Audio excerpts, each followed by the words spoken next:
nosochka chiqsa o'g'il, zakolka chiqsa qizcha. Bismillah deb qani ochinglarchi, nima chiqadi?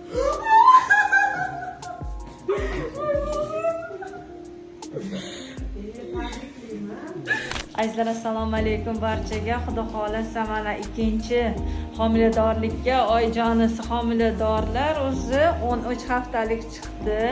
Homilamiz katta bo'lib qoldi. Mana asal bolajonimiz ham bir vaqtlar ko'rib bergan edim.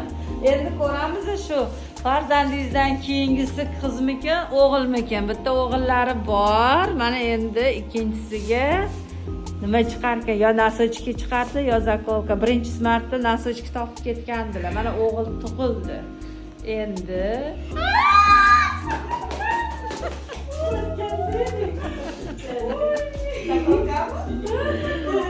tabriklaymiz.